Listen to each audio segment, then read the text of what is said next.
Welcome back to my Mental Health and Crime channel. My name is Hoodoo London. This is the case of the Idaho quadruple murders. XANA and Ethan, may they rest in peace, were last seen in a party in the Sigma Chi fraternity. That's where Ethan belongs to, or he used to live. That was between 8 to 9. But what happened after that is a question.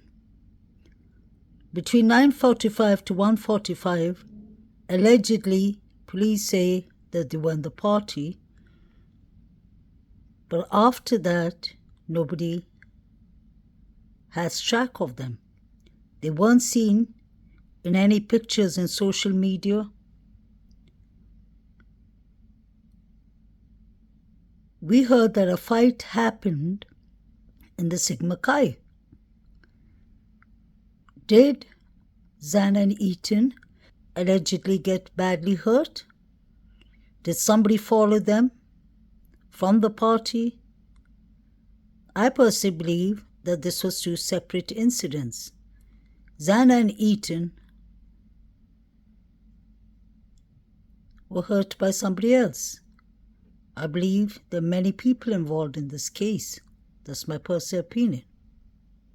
The slaying of those 4 University of Idaho students, we're learning now that just after 3 in the morning, police got a call about a disturbance outside a frat house, just a short walk from the crime scene. The murders happened not long after that call. But is there a connection? Jim Array reports. A mysterious 911 call sent cops rushing to the street the night the 4 University of Idaho students were murdered. Police logs from that fateful night show a disturbance in this field outside the Sigma Chi fraternity. The Moscow, Idaho Police daily activity log reveals officers responded to an alcohol offense at 3:01 a.m. That's right around the time police say the murders were committed. How close is that frat house to the murder scene? Let me show you. Here's the frat house. You walk across the street and right through these apartment buildings. You then continue up this narrow path, and then you walk up these wooden stairs. And there you are, right at the house. We spoke with Brian Enton, senior national correspondent for the cable news channel News Nation, which is airing a 1-hour special on the case Sunday. There's a lot of fraternity and sorority houses, and an alcohol call wouldn't be out of the norm. But it's still just weird to think about the fact that the police were so close to this house around the time the murders were happening. In a statement today to Inside Edition, police said the incident is unrelated to the murders. The frat house is also under the microscope because 2 of the victims, Ethan Chapin and XANA Kernodle, partied there that night. Investigators are also revealing there was a 6th roommate who lived in the house who wasn't home that night. There was Ethan, XANA, Kaylee, and Madison, the 2 surviving roommates who slept through the attack, and now the 6th young lady whose name we are withholding. Detectives are aware of a 6th person listed on the lease at the residence, but do not believe that individual was present during the incident, a police statement says. There were scenes of raw emotion at a memorial service for all 4 victims at a church in Idaho. Among the mourners, Madison Mogan's boyfriend, Jake.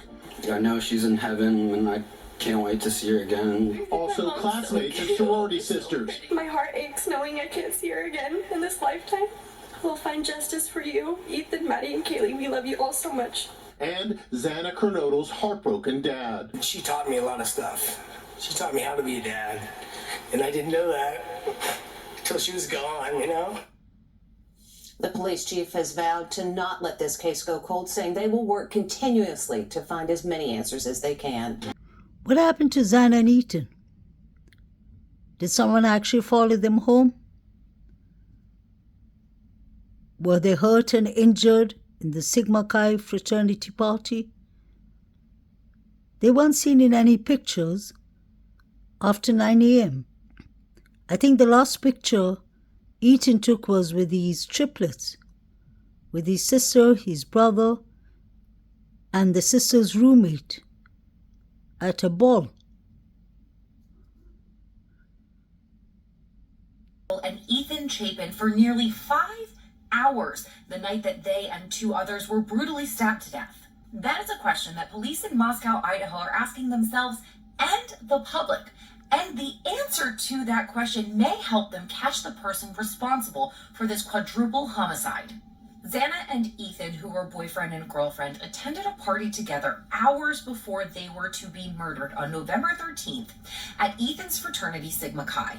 They were seen at this Sigma Chi house around 8 or 9 o'clock at night, but police believe they got home about 1:45 a.m., so that's a large chunk of time.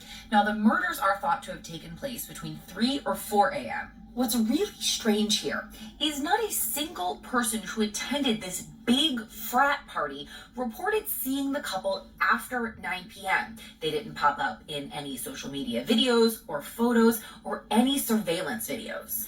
It's also important to note that this house doesn't have any security cameras outside.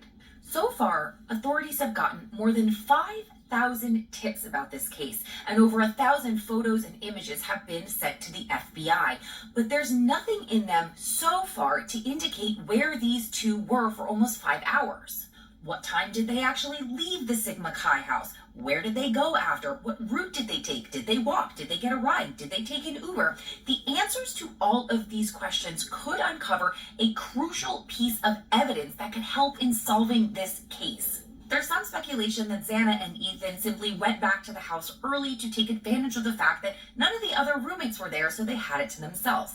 XANA's mom thinks they may have gone to a bar, but there isn't any current evidence to support that theory, so I'm not sure where she's getting it. At any rate, the cops want the public's help. If you know where they were, if you've got photos with them in the background, please submit a tip to Moscow PD. So if XANA and Ethan were not in any social media pictures, that is a red flag. Because if I'm not mistaken, Ethan sent a Venmo to one of the Jacks,